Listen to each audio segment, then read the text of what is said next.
7, versículos 14 al 22, le estaremos dando lectura en el día de hoy.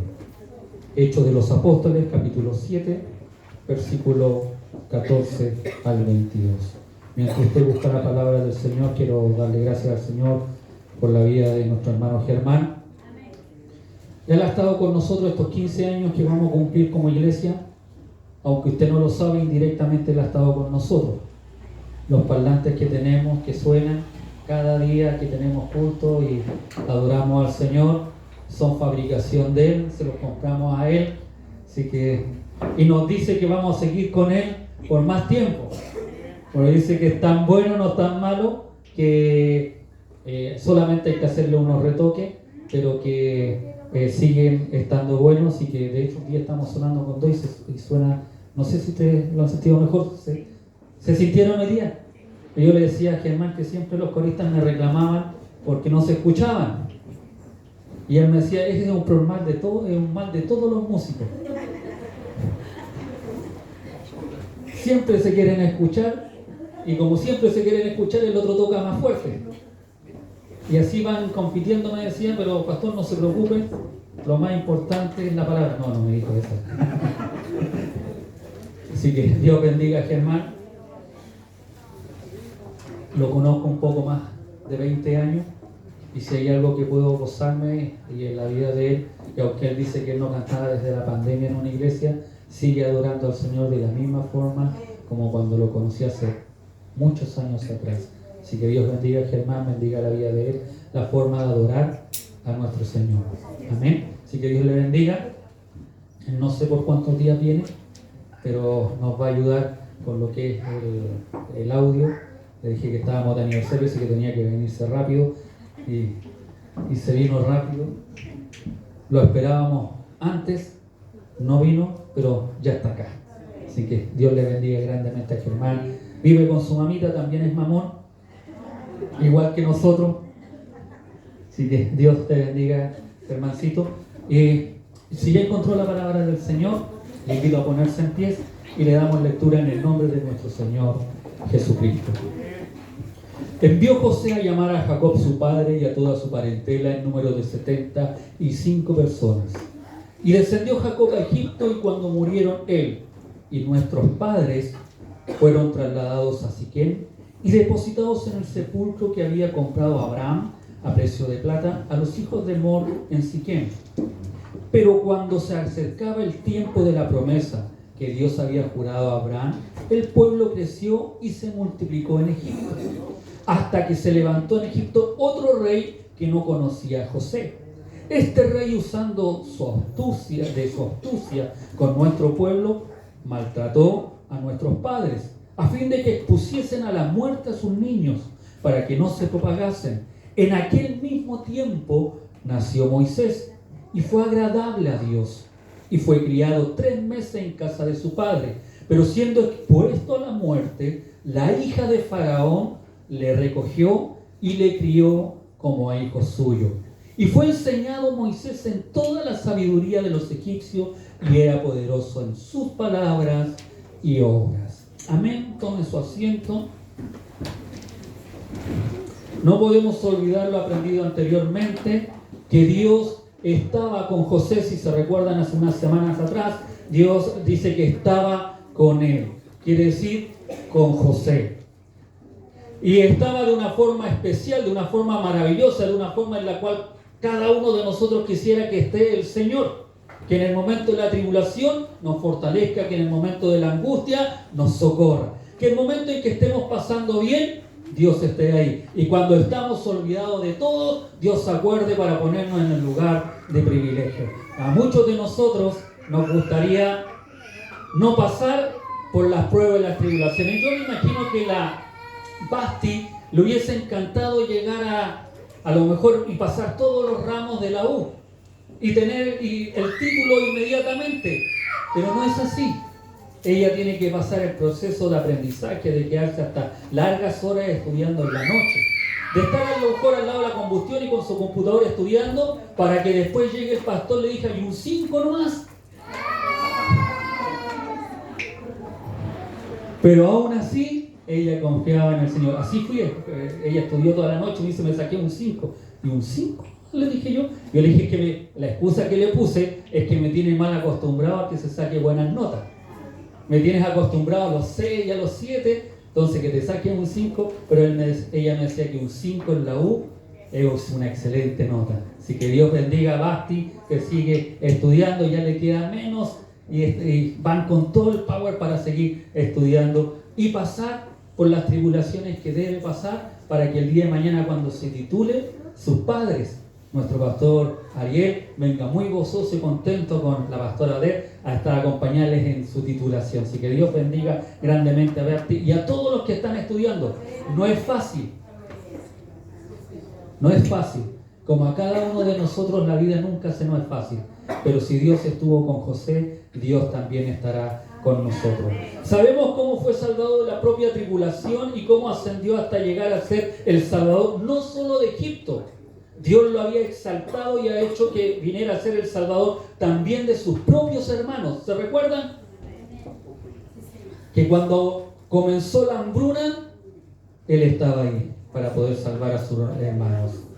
El verso 15 dice, y descendió Jacob a Egipto, y cuando murieron él y nuestros padres, por un destino especial, José se convierte en el fundador del pueblo de Dios, que se congregó en Egipto en torno de Jacob, en número de 75 personas. En aquel momento sus hermanos, si usted va a la Biblia, lee el libro de Génesis, se va a dar cuenta que sus hermanos, cuando murió Jacob, cuando murió su padre, ellos pensaron que ahora se va a vengar de nosotros. Ahora nos va a pasar eso. Por eso deja registrado Esteban este versículo cuando murió Jacob y también cuando murieron nuestros padres. Y en ese intertanto hubo un tiempo en que ellos pensaron, ahora se venga de nosotros. Y José maravillosamente les perdonó. Con solo un versículo que les dice, vosotros pensasteis mal contra mí, mas Dios lo encaminó a bien. José perdonó. José no se vengó después que murió su padre, sino que al contrario, le extendió su lazo de perdón, su lazo de amor a sus hermanos. Y lo que él estaba haciendo era de verdad, era cierto. No así como nosotros que a veces perdonamos, pero de palabra, de boca, pero no de corazón. Cuán importante es que nosotros perdonemos como José perdonó. Muchas veces decimos, lo mastico pero no lo trago. No sé si usted ocupaba esas palabras.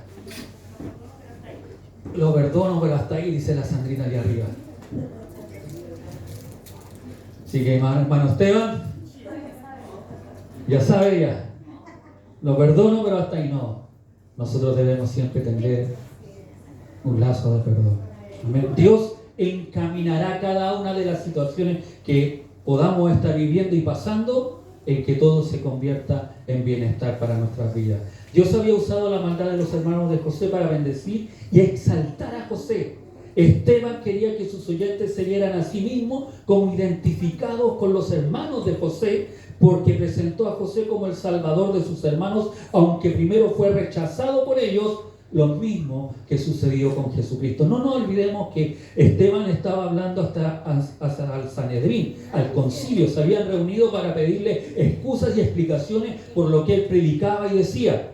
Y comienza a contar esta historia. Primero comienza con Abraham, después sigue con José y les manifiesta todo lo que José había hecho, que primero había sido rechazado por sus hermanos. No nos olvidemos que ellos lo vendieron, no lo quisieron. Cuando él dijo y tuvo esos hermosos sueños de parte del Señor, ellos fueron en contra de él y dijeron, ¿cómo? Y le tuvieron más envidia y lo vendieron.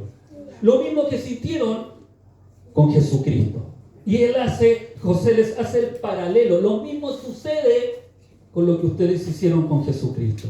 Aunque no se lo dice literalmente, pero al contar la historia le está diciendo, ustedes también rechazaron a Jesucristo. Le tuvieron envidia. Uno de ellos lo vendió, lo entregó y ustedes se lo entregaron a los romanos para que lo mataran. Por eso nosotros debemos aprender a no rechazar a Dios cuando Dios se nos presenta. Dice la Escritura que el verso 16, fueron trasladados a Siquén y depositados en el sepulcro los huesos de sus hermanos que había comprado Abraham a precio de plata a los hijos de Mor de Siquén. Lo importante en este verso es que Esteban señala que los patriarcas fueron enterrados en Siquén. Durante la defensa de Esteban, Siquén era el centro de la vida samaritana. Estaba cerca del monte Gerizim, el sitio donde se encontraba el otro templo. En Juan capítulo 4, versículo 20, se recuerda la conversación que tenía Jesucristo con la samaritana y le preguntan: ¿en qué templo hay que adorar a Dios? ¿En este templo o en este otro templo? Y Jesucristo le dice magistralmente: no es en ningún templo. Llegará el tiempo, llegará la época, que no será ni en este monte ni en ese monte, sino que será en espíritu y en verdad, de esos verdaderos adoradores que el Señor quiere. Se culpaba a Esteban de hablar en contra del templo de Jerusalén, lo que es equivalente a hablar en contra de Dios mismo. Lo que quería decir Esteban era que Dios se movía y hablaba las vidas de su pueblo dentro y fuera de Jerusalén, con o sin un templo. El discurso más importante que Dios le hizo a su pueblo fue en el monte Sinaí, que ni siquiera estaba cerca de Jerusalén. Si hay algo que nosotros, y yo pensaba en mí, decía, aquí se generan dos cosas. La primera es que Dios siempre nos va a escuchar en donde estemos. Que eso es bueno para nosotros, pero a la vez también es malo. Porque cuando yo hago maldades, cuando me porto mal, cuando no honro a Dios, Dios está ahí también mirándome. Malo para mí, no para Dios. Pero eso a mí me debe llevar a tener una vida consagrada al Señor donde yo esté. No solo en la iglesia, que se vea hermosa la iglesia, sino también en donde la iglesia no está presente, en donde no está presente el pastor, en donde no están presentes los hermanos, en donde no está alguien que te pueda observar y decir: pero si tú vas a la iglesia ahí, y uno a veces como que tiende a comportarse un poco mejor. No, sino que en todo lugar yo debo comportarme porque Dios también me está observando. Amén. Hay una sierva que me fascina cómo describe una perfección del Señor cuando se va al desierto y dice que ahí está Jehová en Roe. Jehová, el que me ve, el que no. Y esto es maravilloso porque ella se escapa de la presencia de su amo, de Abraham, pensando que Dios estaba y tiene que haberle enseñado a Abraham del Dios de Israel, del Dios que lo había sacado, del Dios que había hecho un pacto con él. Pero esta mujer se va al desierto y piensa y tenía dioses egipcios porque ella era egipcia, pero ahí se le aparece Jehová en Roe, el Dios que ve. Amados hermanos, amadas hermanas, no nos olvidemos que ese Jehová, ese Dios poderoso, ese Dios maravilloso, es el que nos ve día a día, minuto a minuto, segundo a segundo. Él no deja de vernos a cada uno de nosotros. Amén. No es solo en el templo, como pensaban los judíos, como pensaban los israelitas, como pensaba ese Sanedrín. Es en todo lugar que Dios se mueve a favor de su pueblo. Amén. Esteban hablaba de Abraham y José. Ahora entra en escena la figura de Moisés.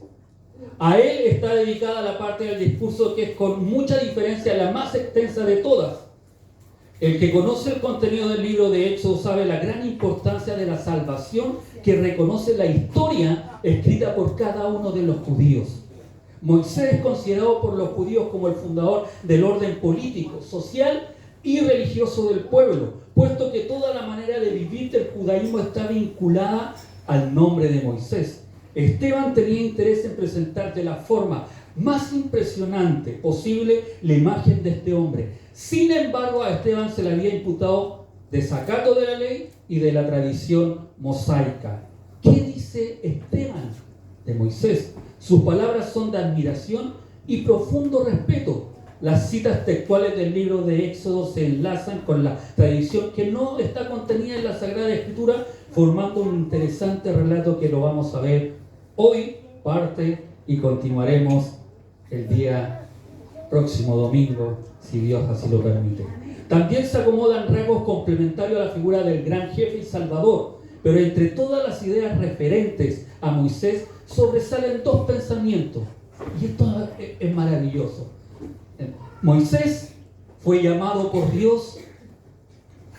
Amén. Moisés fue llamado por Dios, como cada uno de nosotros.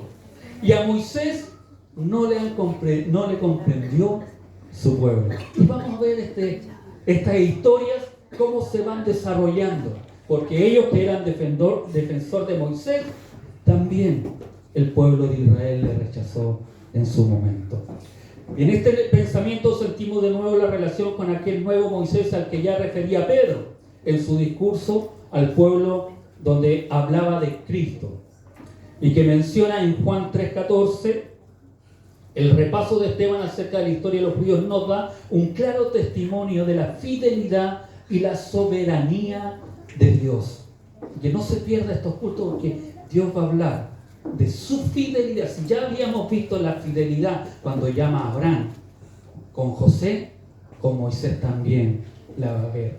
Y no solo la fidelidad con Moisés, sino que también la fidelidad a sus promesas, a lo que Dios había prometido hace, calcule, casi 400 años atrás, cuando saca a Abraham, cuando le promete, cuando le dice ciertas cosas que vamos a ver más adelante. En los versículos 23, 30 y 36 que nos leímos, la vida de Moisés se representa con abarcados 3 periodos de 40 años cada uno. Los escritores judíos dicen lo mismo, y aunque esto no se expresa especialmente en el Antiguo Testamento, su edad de 120 años al morir, ¿se recuerdan? Que cumplió los 120 años, vio la tierra prometida y él falleció, no pudo entrar a aquella tierra, pero muestra 40 años de vida en cada una de las etapas importantes que tuvo Moisés. Vamos a ver qué nos dice. Versículo 17. A medida que se aproximaba el tiempo de la promesa que Dios había hecho a Abraham, fue creciendo y multiplicándose el pueblo en Egipto, hasta que se levantó en Egipto otro rey que no conocía a José. Este rey, usando de astucia con nuestro pueblo, maltrató a nuestros padres a fin de que expusiesen a la muerte a sus niños, para que no se propagasen. Se refiere a aquella promesa que está en el verso 5 del mismo capítulo, cuando Dios le promete a Abraham que su descendencia iba a ser llevada cautiva a un país extranjero, que iban a ser esclavos, que iban a pasar cosas tristes y amargas. Y después de 400 años, el verso 17 nos está hablando, 12 versículos han pasado cerca de 400 años. Amén. Ese rey se puso a perseguir veladamente a nuestro pueblo, obligó a nuestros antepasados a exponer a sus hijos para que no pudieran seguir viviendo y crecer. Cuando se habla de que se levantó en Egipto otro rey que no conocía a José, se refiere a uno de diferente carácter. No solamente otro rey, sino un rey de carácter diferente. No había conocido a él, es el vocablo es hetero, que es decir, de una dinastía diferente. Cuando habla de conocer, no se refiere de que no tuviera información de quién era José. Pues nosotros tenemos que tener claro que cada faraón, cada persona que tomaba el reinado, era instruido en sabiduría y en todo lo que era la historia del pueblo egipcio. A raíz de esa historia que se le contaba, se le entregaba a aquellos niños, los faraones sabían quién había sido José. La diferencia es que no amaba a este José con el amor que habían tenido los otros y el respeto que le habían tenido los otros faraones. Por eso es una dinastía diferente que no respetó lo que José había realizado y empezó a ver como enemigos a los israelitas. ¿Se entiende?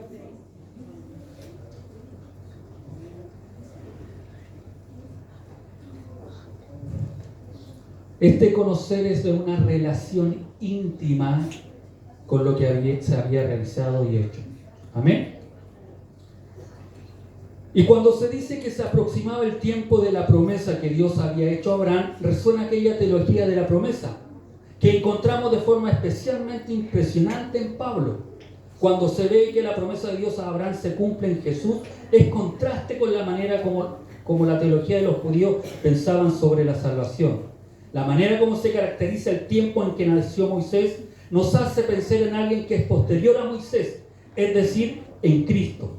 Había llegado el tiempo del cumplimiento de la promesa. Este pensamiento también lo encontramos en el Nuevo Testamento, en la plenitud del tiempo. Gálatas 4, del 4 al 7 dice: pero cuando vino el cumplimiento del tiempo, una vez más, tomando el libro de los Hechos, lo que dice cuando vino el cumplimiento, en Jesucristo también se cumple la palabra del Señor. Dios envió a su Hijo, nacido de mujer y nacido bajo la ley, para que redimiese a los que estaban bajo la ley, a fin de que recibiésemos la adopción de hijos. Y por cuanto sois hijos, Dios envió a vuestros corazones el espíritu de su Hijo, el cual clama: Abba, Padre. Así que ya no eres esclavo, sino hijo.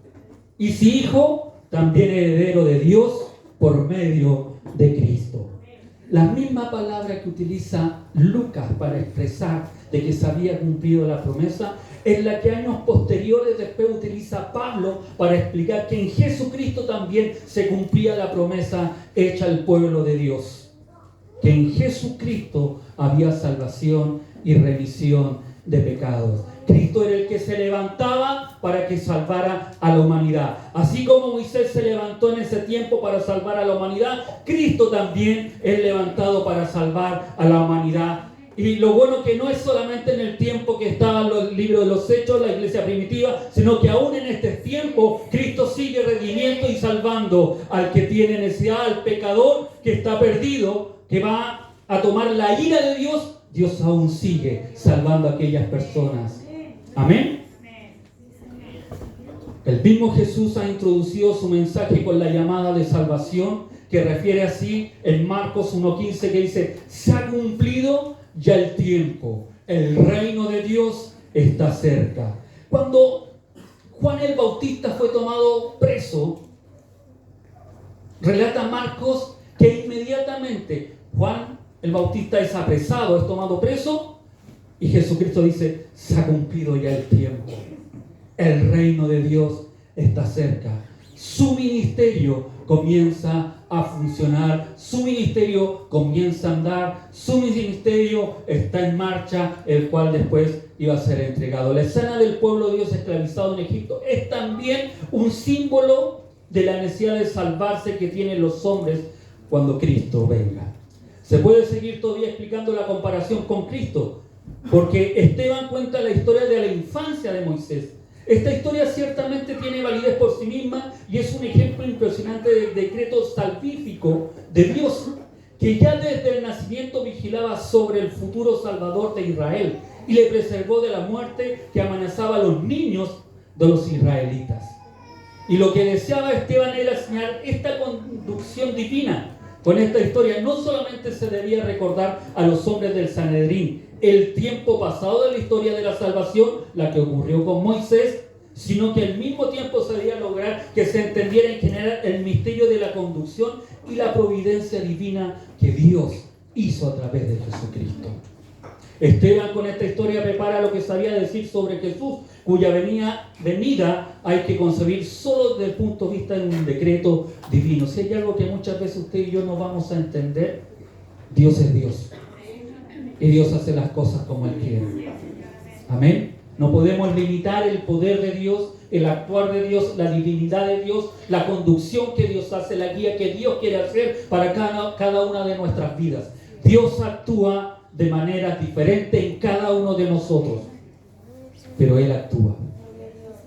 Esteban, ante todo, se mueve solamente en la dirección visual de la historia judía.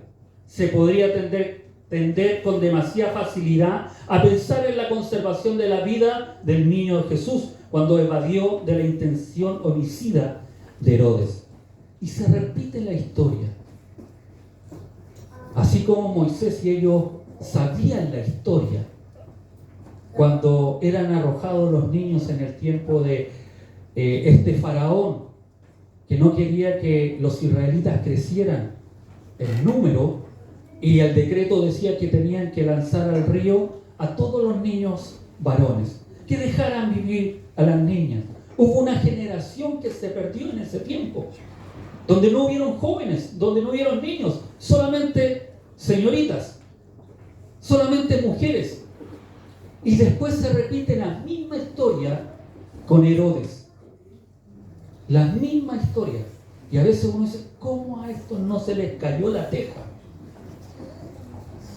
Uno al mirar la historia, uno al mirar la Biblia, dice, ¿cómo a estos no se dieron cuenta?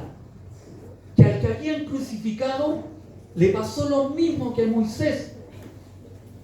En el tiempo que Herodes mandó matar a todos los niños, incluso dice, de 2 años nacidos en adelante, y que no podían atrás, porque había nacido un rey. Porque unos que llegaron del oriente, dice la Escritura, llegaron preguntando por el rey que había nacido. ¿Se recuerdan eso? Y lo celebramos en Navidad y decimos, el rey que ha nacido, todo eso.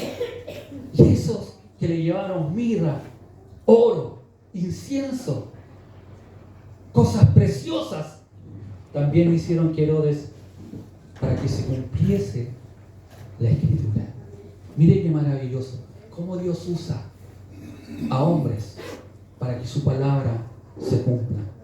¿Tú crees que el poder de Dios ha menguado? ¿Tú crees que el poder de Dios ya no es el mismo? La Escritura dice que sigue siendo el mismo ayer, hoy y por los siglos. El poder de Dios no termina, no cambia, no se muda, no es menor ni somos nosotros los que minimizamos el poder de Dios. Somos nosotros los que normalizamos nuestras conductas y hacemos que ver a Dios que no sea grande. Dios es grande, Dios es poderoso, Dios es el Dios de Israel. Es el Dios que entregó su vida por cada uno de nosotros y Dios nos dice que debemos amarle y seguirle.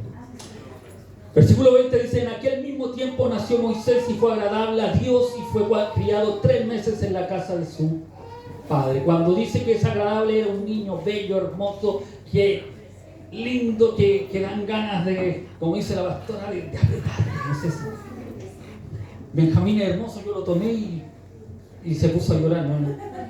Es decir, no le hice nada, no lo apreté. Lo único que decía es que se parece al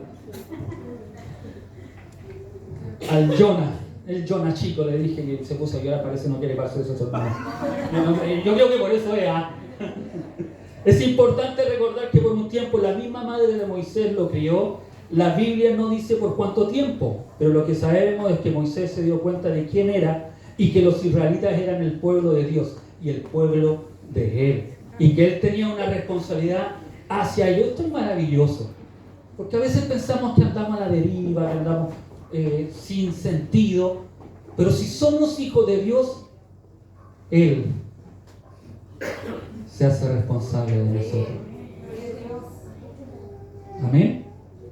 No somos cualquier cosa, no somos un pajarito que vuela en el aire. Por eso es importante lo que aprendíamos la semana pasada en la iglesia. ¿Qué es lo que es la iglesia? ¿Cómo somos como iglesia? ¿Cómo es que es ser miembro de la iglesia? Y no voy a seguirlo, sino voy a desviar. Le invito a ver el mensaje que está en YouTube. En YouTube está Giovanni, ¿cierto?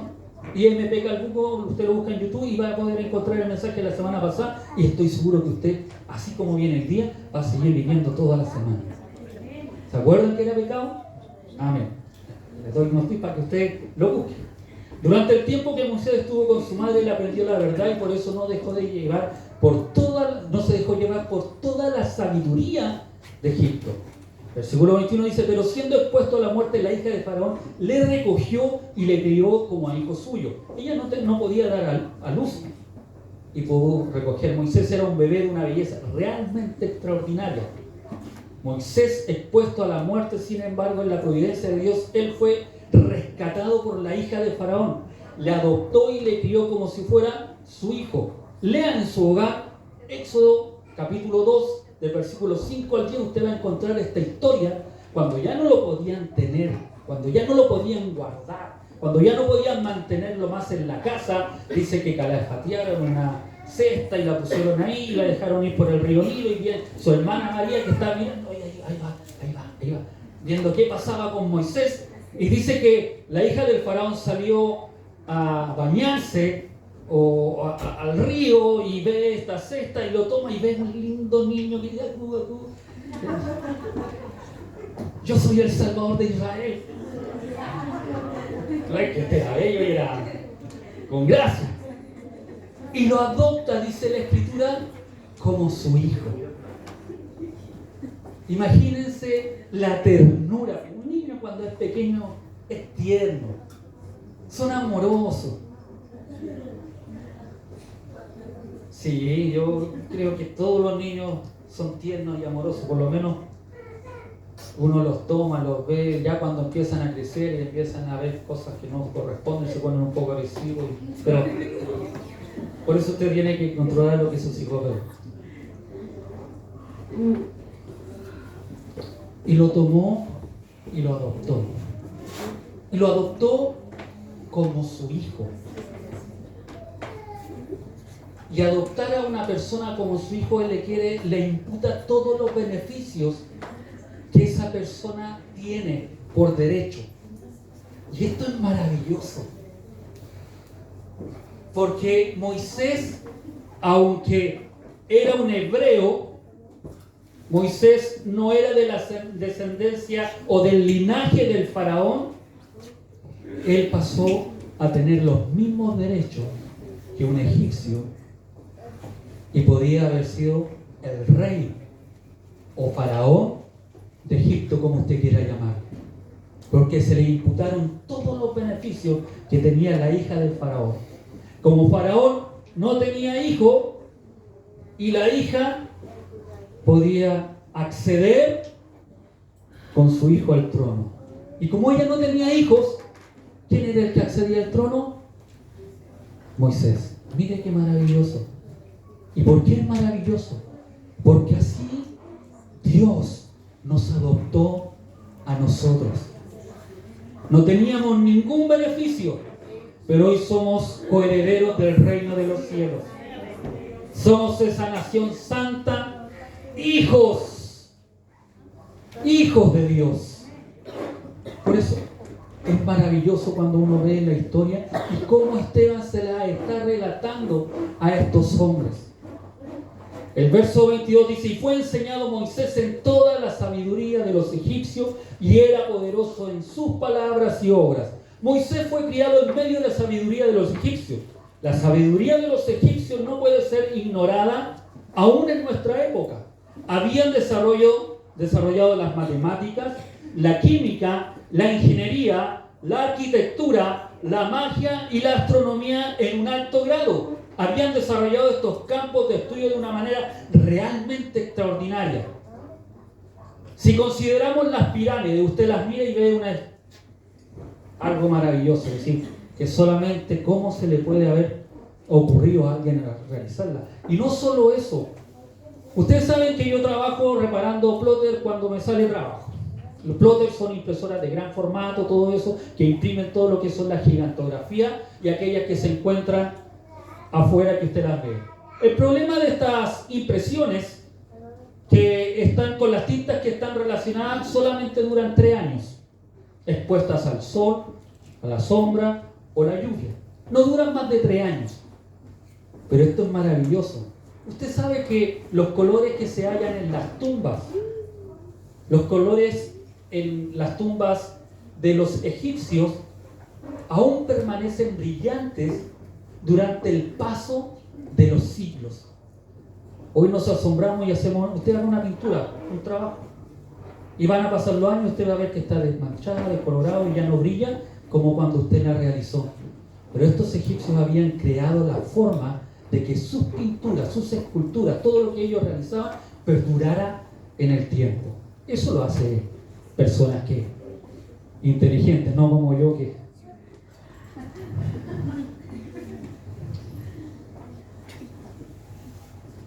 Le echo un poco de barniz para que brille un poco más las cosas y se mantengan los colores.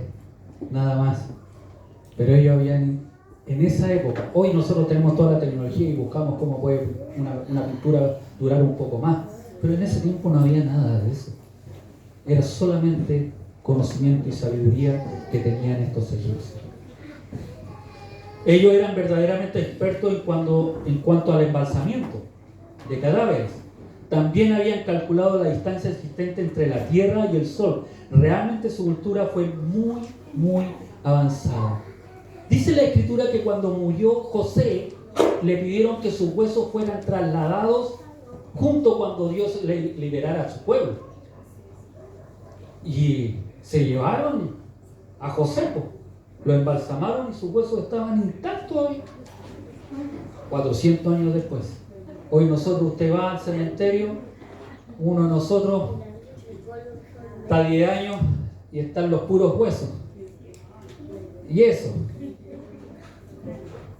Pero ellos eran expertos en embalsamiento. Moisés pues disfrutó de todas las ventajas de aquel entonces, siendo criado como hijo de la hija de Faraón. Fue enseñado en toda la sabiduría de los egipcios. Fue sobresaliente en todo. Para los judíos, Moisés era supremamente el hombre que respondió al mandamiento de Dios de salir de donde estaba. Fue literalmente uno que renunció a un reino para obedecer a la llamada de Dios a convertirse en el guía de su pueblo. Esto es lo maravilloso que hace Moisés y que nosotros debemos resaltar. Él dejó todo lo que en ese tiempo el imperio poderoso, imperante, era Egipto. Es como si nosotros miramos las naciones poderosas hoy en día y decimos que Estados Unidos es la nación más poderosa, y a usted le dicen que usted va a ir a ser el presidente que va a gobernar todo ese país, dice: no, yo prefiero predicar a Cristo. Eso fue lo que hizo Moisés. En la Biblia encontramos poco acerca de los primeros años de la vida de Moisés, pero los historiadores judíos, Filón como Josefo, tenían mucho más que contar. Según Josefo, Moisés era un niño tan hermoso que cuando la niñera le llevaba de paseo en brazos, la gente se paraba a mirarle. No sé si con su hijo lo hicieron. Yo recuerdo cuando, y voy a ser autorreferente, ustedes saben que no me gusta ser autorreferente, pero cuando yo iba con Giovanni y le poníamos una bandana, lo vestíamos tipo Lorraine, y con blue jean y camisita así, la gente se miraba. Nos decían que lo pusiéramos a los castings de estos de los bebés pero nosotros no. ¿Para qué tanto? No diga usted qué pasó en el camino, ya, por favor.